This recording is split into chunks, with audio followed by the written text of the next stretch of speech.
Hello दोस्तों, आज का जो टॉपिक है वो बहुत ही इम्पोर्टेंट होने वाला है। और क्योंकि ये इसलिए भी इम्पोर्टेंट है, जो गॉस प्रमेय है उसको समझने से पहले, या यूँ कहे कि उसकी उत्पत्ति को समझने से पहले हमें कुछ टर्म हैं जिनको याद रखने होंगे। अर्थात वो टर्म को याद रखने से अच्छा ये होगा कि अपन समझ लें, ठीक है, उसके बाद उसको याद रखें। तो उसमें एक टर्म आता है जिसको अपन बोलते हैं कि घनकोण। अब वो घनकोण आता कैसे है उसमें, उस बात को अपन समझेंगे, ठीक है। उसके बाद हम लोग जो गॉस की प्रमेय की उत्पत्ति है उसको भी देखेंगे, ठीक है।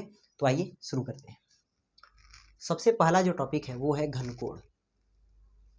अब घनकोण होता क्या है? जैसे मान लीजिए ये कोई गोला है, ठीक है।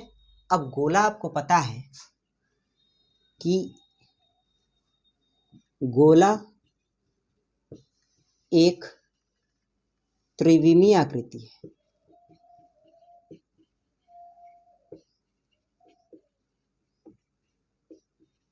ठीक है। गोला एक त्रिविमीय आकृति है।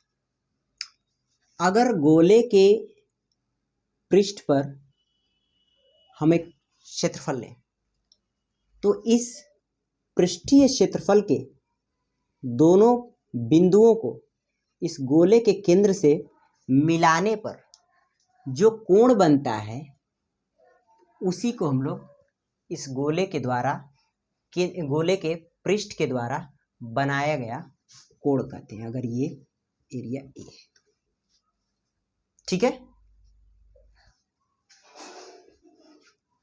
अच्छा, तो घनकोण ओमेगा बराबर ए बाई आर स्क्वायर। ध्यान रहे कि ये जो घनकोण है इसको अपन ऐसे भी दर्शाते हैं, कुछ इस तरीके से, या आप ओमेगा से दर्शा सकते हो।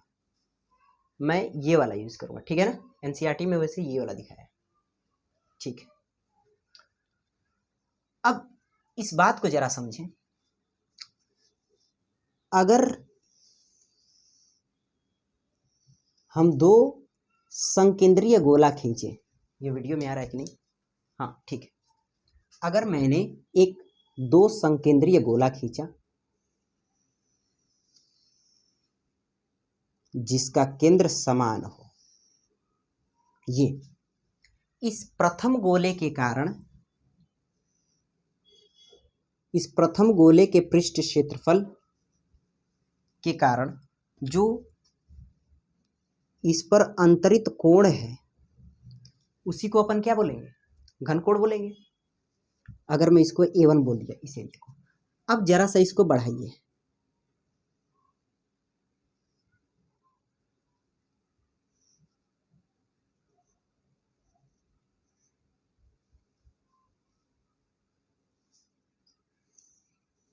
अब जरा इस बड़े वाले गोले के पृष्ठ क्षेत्रफल के कारण इस पर देखिए घनकोण।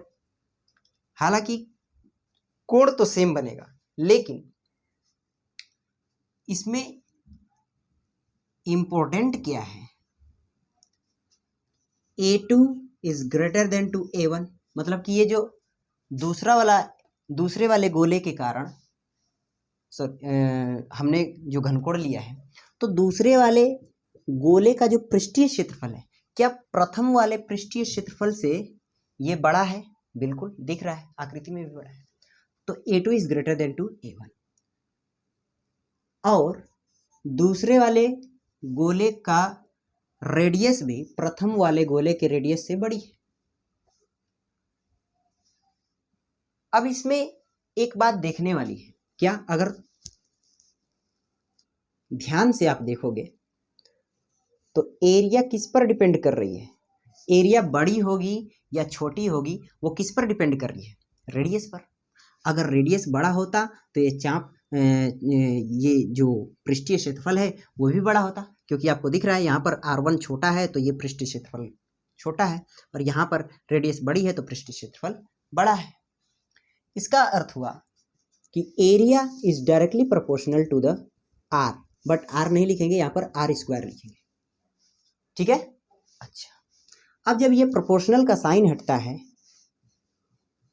तो अपन एक कांस्टेंट लगाते हैं जिसको बोलते हैं ओमेगा, और यही ओमेगा क्या है? घनकोण है। यही ओमेगा क्या कहलाता है? घनकोण। ओमेगा बराबर A/r², जहां ओमेगा घनकोण है। ठीक है, और ये उस पृष्ठ के द्वारा बनाए गए, सॉरी, ये पृष्ठ का क्षेत्रफल है। ये क्या है? पृष्ठ का क्षेत्रफल है। आर क्या है? उस गोले का रेडियस है। अच्छा, ठीक है सर, इतनी बातें हमें समझ में आई है। समझ में आया क्या? अच्छा, अब एक मैं राशि डिफाइन करने जा रहा हूं, उस पर जरा गौर से समझिएगा उसको, जिसको बोलते हैं क्षेत्रफल सदिश। देखो, धीरे धीरे इसलिए समझा रहा हूं क्योंकि ये इंपॉर्टेंट टॉपिक है। एरिया वेक्टर इंग्लिश में इसको बोलते हैं। एरिया वेक्टर क्या है? किसी समतल पृष्ठ के लंबवत खींची गई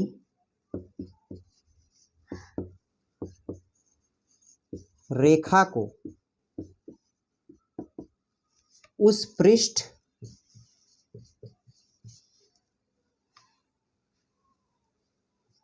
का क्षेत्रफल सदिश कहते हैं।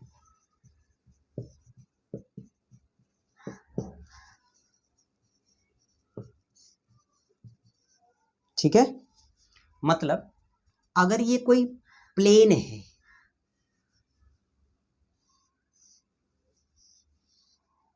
ठीक है, अगर ये कोई प्लेन है, ऐसे रखा हुआ है, ऐसे, ठीक है, तो इस प्लेन के परपेंडिकुलर खींची गई रेखा को अपन एरिया वेक्टर कहेंगे।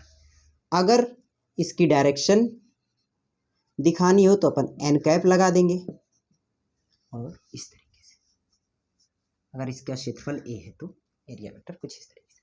लेकिन अब आपके दिमाग में ये आ रहा होगा कि इस प्लेन के परपेंडिकुलर ही लिखनी है ना एरिया सदिश, सॉरी, क्षेत्रफल सदिश, एरिया वेक्टर।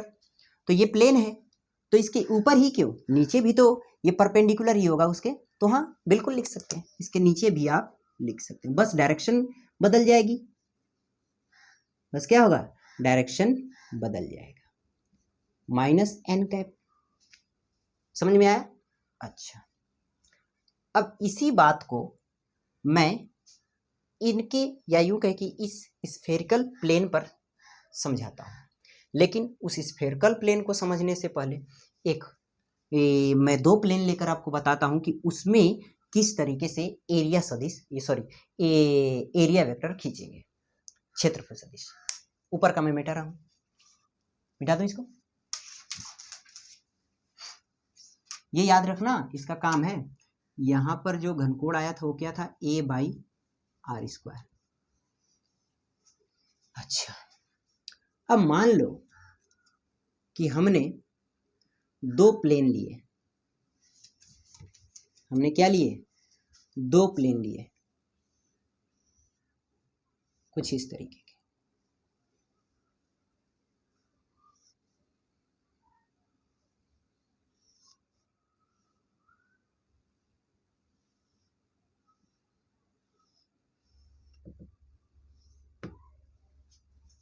अब इस चित्र को जरा समझें, क्या है ये कुछ इस प्रकार का है।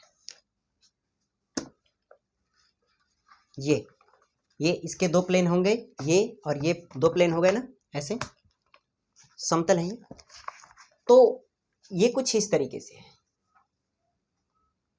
ऊपर वाला प्लेन उससे कुछ थीटा एंगल पर ऐसे झुका हुआ है इस नीचे वाले प्लेन से। अगर आप ध्यान से देखो तो जो एंगल यहां पर बनेगा वही प्रत्येक इसके पृष्ठ पर एंगल बनेगा। थीटा। और ये बड़ा इंपॉर्टेंट है, ये एंगल का लोचा। मतलब अगर मैं इसको पृष्ठ 1 कहूँ, इसको पृष्ठ 2 कहूँ, तो जो एंगल यहाँ बनेगा क्या वही एंगल यहाँ बनेगा, क्या वही एंगल यहाँ बनेगा, क्या वही एंगल यहाँ बनेगा। क्लियर है इतना? अच्छा ठीक है सर, इतनी बात तो अपन जानते हैं। अगर इतनी बात आप जानते हैं तो देखिएगा, आपने 11th में वेक्टर चैप्टर में, सदिश वाले चैप्टर में एक टॉपिक पढ़ा था। अगर कोई सदिश x अक्ष से थीटा कोण पर है तो इस सदिश का x अक्ष पर जो घटक होगा, कंपोनेंट होगा, वो a cos थीटा होगा।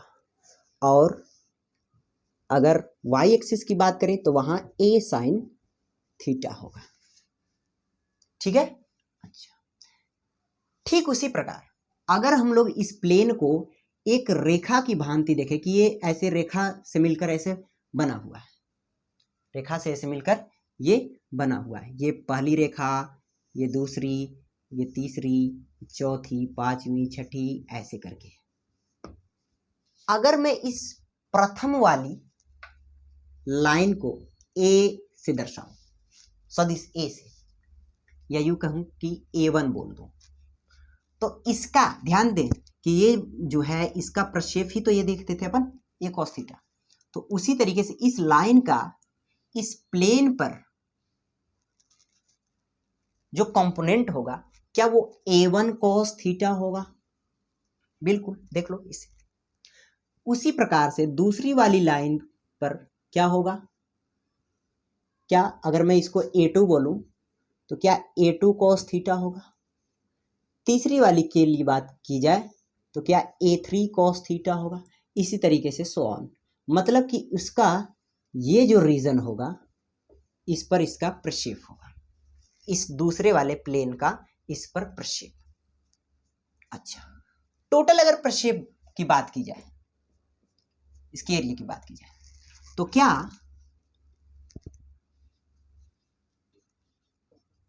A1 cos theta plus A2 cos theta plus A3 cos theta plus dash dash dash AN cos theta होगा? बिल्कुल होगा। आपको इसमें कुछ कॉमन दिख रहा है? बिल्कुल सर, cos थीटा तो कॉमन है। तो जब cos थीटा को कॉमन लेंगे तो मिलेगा cos theta A1 plus A2 plus A3 plus dash dash dash AN। अगर इन सबको, ये जैसे प्लेन है ये, तो इन सबको अगर मैं A मान लूं, A क्या है? इस पूरे प्लेन का एरिया, तो जो प्रक्षेप आएगा क्या वो A cos थीटा आएगा? हाँ, मतलब कि इस प्लेन का जो इस फर्स्ट वाले प्लेन पर प्रक्षेप है वो टोटल क्या है भैया? तो वो है A cos थीटा। ठीक है सर, समझ गए। ऐसे दो आपने प्लेन लिया, इस दूसरे वाले प्लेन का पहले वाले प्लेन पर कितना प्रक्षेप होगा, कितना एरिया ढकेगा, वो कितना होगा? A cos theta. सीधी सी बात है, एरिया कितना कवर करेगा वो। अच्छा, अब यही बात अगर मैं इसमें समझाऊं, यही बात मैं अगर इसमें समझाऊं, वो कैसे? देखो,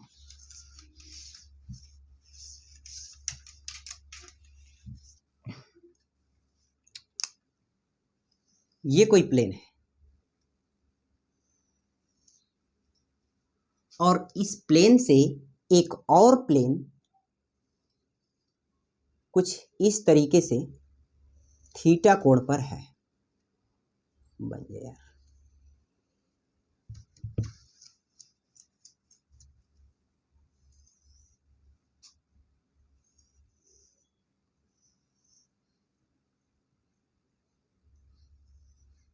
ऐसे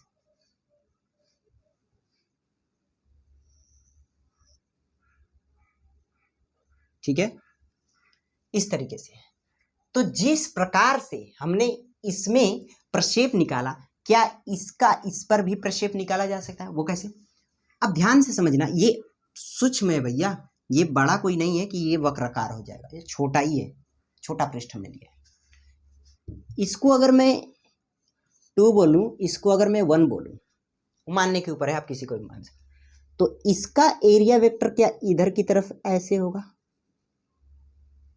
हमने उसको बोल दिया ए एरिया वेक्टर, और इसका जो एरिया वेक्टर होगा क्या वो ऊपर की तरफ होगा? कुछ इस तरीके से। हाँ, ये वाला प्लेन इस प्लेन से कितना एंगल बना रहा है? थीटा। जैसे यहां पर ये प्लेन बनाया था ऐसे। हाँ सर, फिर से समझ लो भाई, जो यहां पर ऐसे थीटा कोण बन रहा था, ठीक है, ऐसे इससे इतना थीटा कोण बन रहा था, वही यहां पर वही प्लेन यहां पर भी है, ठीक है। वो कुछ इस तरीके से है, जैसे बंद था अब खुल गया तो ऐसे थीटा कोण बना रहा है इस पृष्ठ से, ठीक है। तो ये क्या है? ये एरिया वेक्टर है, ठीक है ना। अच्छा, क्या ये एरिया वेक्टर और इस वाले एरिया वेक्टर से भी एंगल थीटा ही बनेगा? कैसे सर, ये कैसे कर दिया? देखो, ये एक प्लेन है और ये एक प्लेन है, ये ऐसे उठा तो ये थीटा कोण बना, ये नीचे वाला, ये तो क्लियर है ना। अच्छा, अब मान लो कि पहली स्थिति में दोनों का स्थिति सदिश ऐसे था, ऐसे। जब ये उठा तो क्या इसका स्थिति सदिश इधर की तरफ ऐसे हो गया, तो जितना यहां पर ये उठ रहा है क्या ऊपर भी उतना ही उठेगा? इन दोनों में देखो, ऐसे है खुपाच, ऐसे थीटा, तो यहां का एंगल और यहां का एंगल आपस में क्या होगा? बराबर होगा। अच्छा सर, अब ध्यान से समझें तो इस वाले के लिए देखो आप, तो इसका जो घटक आएगा इस पर, क्या वो a cos थीटा आएगा? समझना भाई, क्या वो a cos थीटा आएगा? आएगा कि नहीं आएगा? आएगा, बिल्कुल आएगा, a cos थीटा। और यहां से इस पर बात की जाए तो ये भी a cos थीटा ही आएगा, a cos थीटा ही आएगा। अच्छा, तो ये क्या है सर? ये तो डायरेक्शन है, तो आर कैप एरिया वेक्टर का डायरेक्शन है। अगर ये एरिया ऐसे है तो इसका एरिया वेक्टर ऐसे। जैसे यहाँ पर ये बात कर रहे थे कि अगर इसका एरिया, ये टोटल एरिया, जैसे ये देखो, अगर ये है, इसका एरिया अगर ए है तो इसका एरिया वेक्टर क्या है? ए ऐसे होगा, आर कैप बोलो या एन कैप बोलो, है ना। अच्छा, तो वही कह रहा है कि अगर इसका एरिया, ये दूसरे वाले पृष्ठ का एरिया ए है तो इसका एरिया वेक्टर क्या इस तरीके से होगा। हाँ, तो इसका प्रक्षेप यहां पर आ रहा है, ये मीन्स इतना कवर किया है वो क्षेत्रफल, तो उसका एरिया वेक्टर क्या होगा? a cos theta. डायरेक्शन को रिप्रेजेंट करने के लिए हमने एन कैप लिख दिया, ठीक है। अच्छा, अब ये क्यों बताया सर? इसका काम है, पहले बताओ ये बात समझ में आएगी नहीं? हाँ सर, ये वाला प्लेन से तो अपन ने इसको भी समझ लिया। अब अगर कोई व्यक्ति आपको एक वृत्त का बड़ा सा चाप दे दे और बोले अंकल एक इसी के अलोंग एक वृत्त खींचो, तो आप कुछ इस तरीके से मान लो खींच दिए। दूसरा वाला व्यक्ति आया, उसको भी उस लड़के ने यही चाप दिए और बोला कि अंकल आप भी एक वृत्त खींचो, तो क्या वो भी इसी वृत्त को दोहराएगा?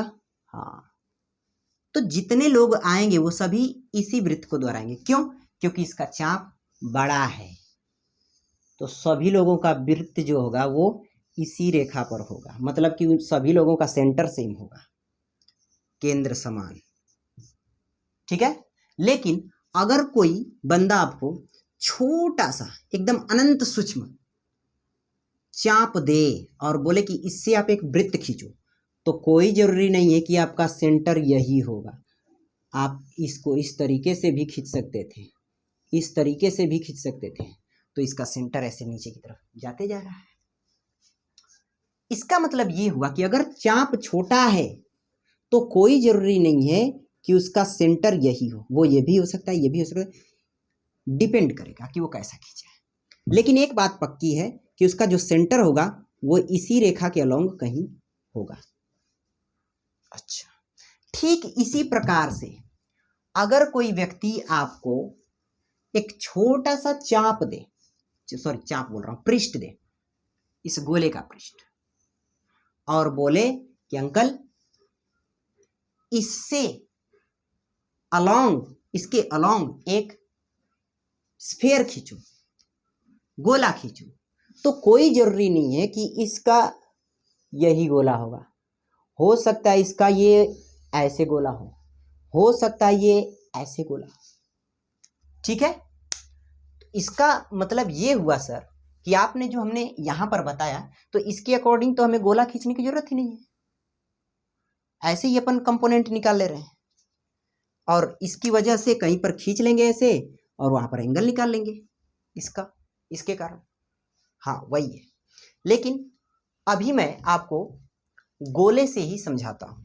गोला लेकर समझना क्या है सर, आप हमें समझा क्या रहे हो? मैं ये समझा रहा हूं बच्चा कि कोई भी पृष्ठ हो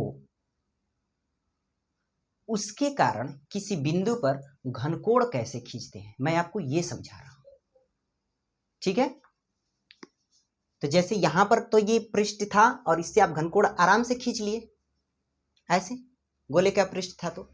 लेकिन अगर कोई पृष्ठ इस तरीके से आपको दे गया, और ये क्या है, ये समतल पृष्ठ है, याद रखें, और बोला कि इस पॉइंट पर क्या इस समतल पृष्ठ के कारण कोई घनकोण खींचा जा सकता है, तो आप कहेंगे कि हाँ खींचा जा सकता है। कैसे? इस लाइन को ऐसे मिला दो, ठीक है, और यहां से एक प्लेन ऐसा खींचो जो इस सेंटर से खींची गई रेखा इस पर परपेंडिकुलर हो। जैसे देखो, अगर गोला था तो यहाँ पर जो मैंने शुरुआती में बताया था स्टार्टिंग में, उसमें इस पर जो रेखा थी ये इसके लंबवत थी, जिसकी वजह से इस पर ये बन पाया। उसी तरीके से अगर कोई आपको ऐसे झुका हुआ कोई प्लेन दे गया और बोला कि इससे, इसके कारण इस बिंदु पर कोई घनकोण बना सकता है क्या, तो आप बोलोगे कि हाँ, कैसे बना कर दिखाओ। तो देखो हमने क्या किया, इसी पृष्ठ के अलोंग एक हमने और पृष्ठ ड्रॉ किया जो कि यह भी क्या है, समतल ही है, जो कि इस पॉइंट से एक रेखा खींचने पर वह रेखा इस पृष्ठ के लंबवत जा रही है। ठीक है, अब इसका स्थिति सदिश अगर देखा जाए तो ये ए रहा और ये एंगल थीटा है, झुकाव। अगर इसको बढ़ाया जाए तो ये एंगल भी थीटा होगा, इसके अकॉर्डिंग समझो। तो होगा क्या कि इस पृष्ठ का इस पर जो कंपोनेंट आएगा वो आएगा ए कॉस थीटा, और यह भी ए कॉस थीटा एन कैप, अगर डायरेक्शन भी दिखाएं तो ए कॉस थीटा एन कैप। ठीक है, तो अब इस पृष्ठ के कारण, अगर ये गोला था तो इस पृष्ठ के कारण इस पर जो एंगल बना, अब हम लोग उस एंगल को डिफाइन कर सकते हैं। मतलब कि ओमेगा बराबर A cos theta by r square होगा। जैसे यहां पर गोला था तो इस गोले पर स्थित पृष्ठ के कारण इस गोले के केंद्र पर कितना एंगल बनेगा वो हमने डिफाइन किया था कि ए बाई आर स्क्वायर होगा। वो जो सूक्ष्म प्लेन लिया है वो अपॉन उस गोले की रेडियस का वर्ग अगर कर दें तो हमें एंगल मिलेगा, जिस एंगल को अपन क्या कहते हैं, सॉलिड एंगल, या यूं कहें कि घनकोण। तो इस टॉपिक से हमें क्या सीखने को मिला कि कोई भी प्लेन हो, हम लोग उस प्लेन के कारण किसी बिंदु पर घनकोण खींच सकते हैं। घनकोण अपन खींच सकते हैं। वो कैसे कि अगर कोई टेढ़ा मेढ़ा ऐसे दिया है, मतलब टेढ़ा मेढ़ा का मतलब ये है कि किसी एंगल पर ऐसे दिया है और यहाँ पर बोल रहा है कि इस प्लेन के कारण इस पर घनकोण बताओ, तो आप क्या करोगे, उसको ऐसे मिलाओगे और एक प्लेन ऐसा खींचोगे जो यहाँ से रेखा खींचने पर उस पर परपेंडिकुलर हो, तो इसका एरिया वेक्टर ऐसे है ना, और ये झुकाव कोण ऐसे, तो इसका जो प्रक्षेप होगा वो a cos थीटा होगा। और जो अगर ये r है रेडियस, तो यहाँ पर जो एंगल क्रिएट होगा, जो एंगल बनेगा, उसी को हम लोग घनकोण कहते हैं और उसकी वैल्यू होगी आपका a cos थीटा बटा r स्क्वायर। ये अब अगले वीडियो में हम लोग देखेंगे कि इस घनकोण का यूज कहाँ कैसे करेंगे, ठीक है, और उसमें पता करेंगे कि गॉस के नियम की उत्पत्ति किस तरीके से, ठीक है।